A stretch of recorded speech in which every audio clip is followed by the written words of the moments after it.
Hello everyone, so welcome to Jaidev classes for JRF in political science. कैसे हैं आप सब friend? This is Meenakshi Singh और आज हम लोग यहाँ पर डिस्कस करने वाले हैं कुछ इम्पॉर्टेंट MCQs। सो चलिए स्टार्ट करते हैं। सो फर्स्ट क्वेश्चन यहाँ पर आप लोगों का है, the executive action of the government are carried out the number under whose name, है ना। तो यहाँ पर क्वेश्चन है कि सरकार के जो भी काम होते हैं वो किसके नाम से किए जाते हैं, तो कैबिनेट, प्राइम मिनिस्टर, प्रेसिडेंट या बोथ बी एंड सी।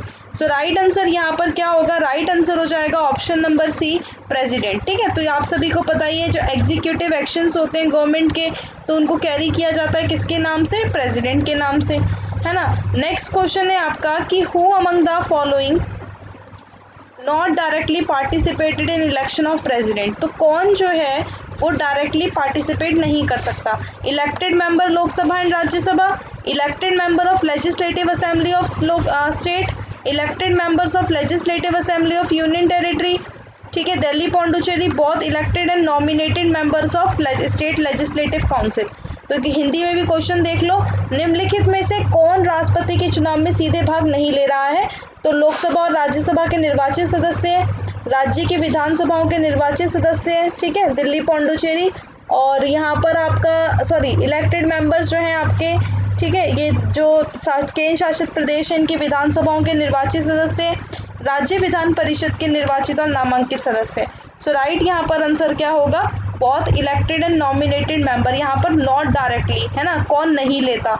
तो यहाँ पर आप देखोगे तो नॉमिनेटेड लेते हैं क्या? नहीं लेते ना। तो यहाँ पर आपका देखोगे राइट आंसर यही वाला हो जाएगा, क्योंकि नॉमिनेटेड नहीं आते। नेक्स्ट क्वेश्चन है कि कौन सा ट्रू है मनी बिल के बारे में? तो they must be introduce on prior recommendation of president. ये जो होते हैं मनी बिल, इनको राष्ट्रपति की पूर्व सिफारिश पर पेश किया जाना चाहिए। ये ऑर्गेनेट होते हैं हाउस ऑफ पार्लियामेंट में, ठीक है। तो आपको आंसर बताना है इसका।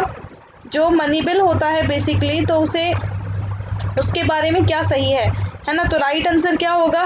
जो मनी बिल होता है वो किसके, जो आपके प्रेसिडेंट होते हैं, इनकी जो है प्रियर रिकमेंडेशन पर ही क्या होता है, जो लोकसभा में आता है। तो ये ध्यान रखना, मनी बिल जो है वो कंसर्न करता है किससे?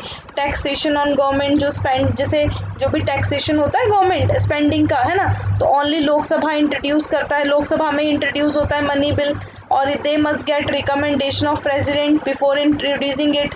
तो जो इसकी जो फर्स्ट गेट रिकमेंडेशन अगर आप देखो तो पहले भैया ये जो प्रेसिडेंट के उससे होकर आता है, ठीक है, तभी ये वहाँ जाता है। प्रेसिडेंट इसे रिटर्न नहीं कर सकते मनी बिल को रिकंसिडरेशन के लिए, है ना। तो ये ध्यान रखना, he either has to give assent और विदहोल्ड इट। और लेकिन वो क्या कर सकते हैं? या तो उसे असेंट दे सकते हैं, उसे अपने पास विदहोल्ड रख भी सकते हैं। नेक्स्ट क्वेश्चन है आपका, कौन सा आर्टिकल कॉन्स्टिट्यूशन का प्रोमुलेट ऑर्डिनेंस से रिलेटेड है, यानी राष्ट्रपति को अध्यादेश जारी करने की शक्ति? तो यहाँ पर राइट आंसर क्या होगा? आर्टिकल 123, है ना, 123 हो जाएगा। इसी तरह से अगर मान लो आपसे पूछा जाता है कि उनका कौन सा है, अब गवर्नर का, ठीक है, तो हम यहाँ पर लिखेंगे 1, 2, 3, ठीक है। तो ये और ये आप और ये आपका दोस्त है, ये आपको खूब शोर मचाते हैं क्लास में। तो टीचर क्या करती थी? टीचर सीट चेंज करा देती थी। तीसरा बंदा बिल्कुल क्वाइट चुप रहता था। तो ये क्या हो गया? 213 हो गया गवर्नर का। तो गवर्नर को भी जो आप देखोगे अध्यादेश जारी करने की शक्ति है कौन से आर्टिकल से? 213 से।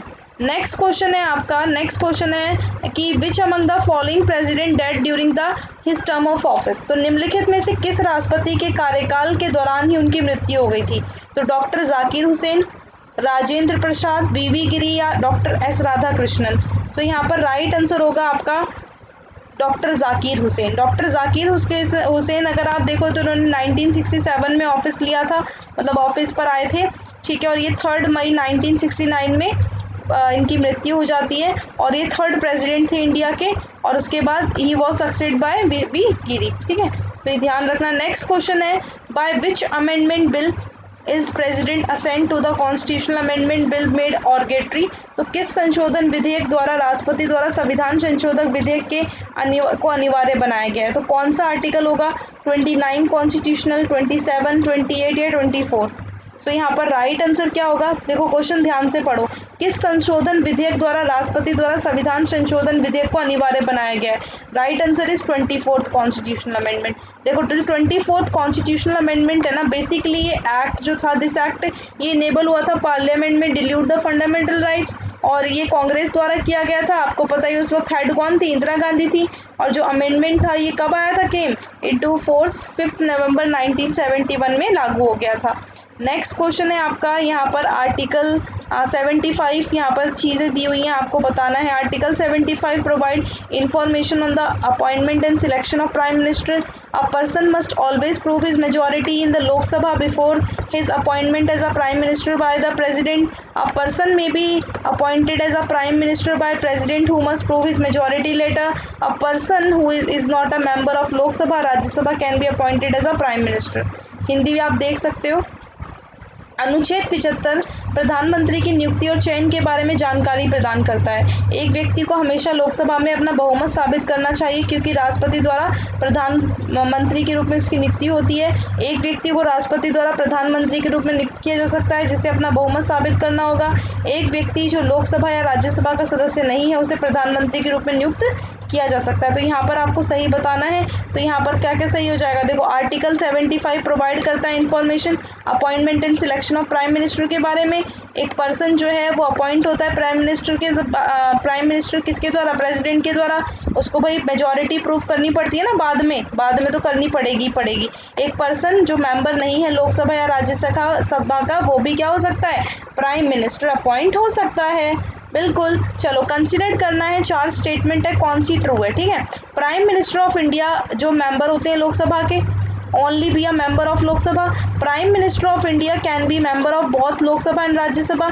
जो ब्रिटिश प्राइम मिनिस्टर होते हैं must only be member of lower house. और प्राइम मिनिस्टर जो ब्रिटिश प्राइम मिनिस्टर होते हैं वो can be a member of lower house and as well upper house. तो आप यहाँ पर हिंदी पढ़ सकते हैं। भारत के प्रधानमंत्री को केवल लोकसभा का सदस्य होना चाहिए। भारत के प्रधानमंत्री लोकसभा और राज्यसभा दोनों के सदस्य हो सकते हैं।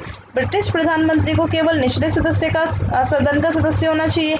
ब्रिटिश प्रधानमंत्री निचले सदन या उच्च सदन का सदस्य हो सकता है। तो आपको सही बताना है। सो राइट आंसर क्या होगा, देखो राइट आंसर आपका होगा प्राइम मिनिस्टर जो है वो कोई से भी हो सकता है ना। जैसे इंदिरा गांधी आप सबको पता ही कहाँ से थी, लोग राज्यसभा से थी ना वो, तो प्राइम मिनिस्टर ऑफ इंडिया वो चाहे लोकसभा या राज्यसभा किसी का भी मेंबर हो सकता है। उसी तरह से ब्रिटिश के अंदर ना, ब्रिटेन के अंदर ये चीज़ की हुई है कि जो वहाँ का प्राइम मिनिस्टर होता है वो only be a member of lower house, ठीक है। तो वो लोअर हाउस का ही होना चाहिए।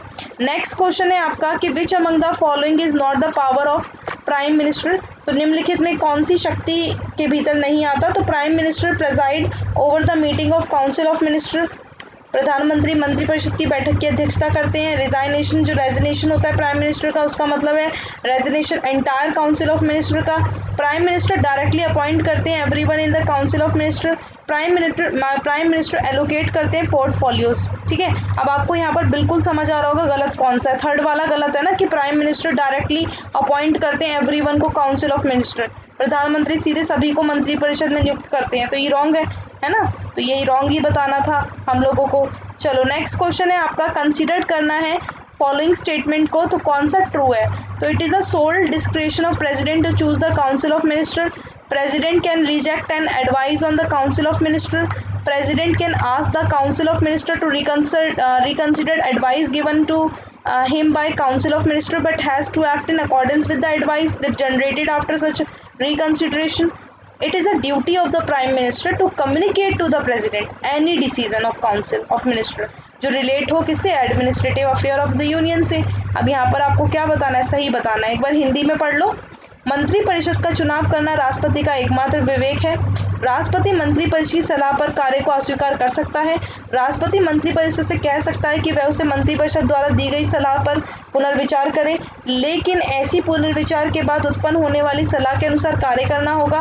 प्रधानमंत्री का ये कर्तव्य है कि वह राष्ट्रपति को मंत्रिपरिषद के किसी भी निर्णय के बारे में बताए जो कि संघ के प्रशासनिक मामलों से संबंधित है।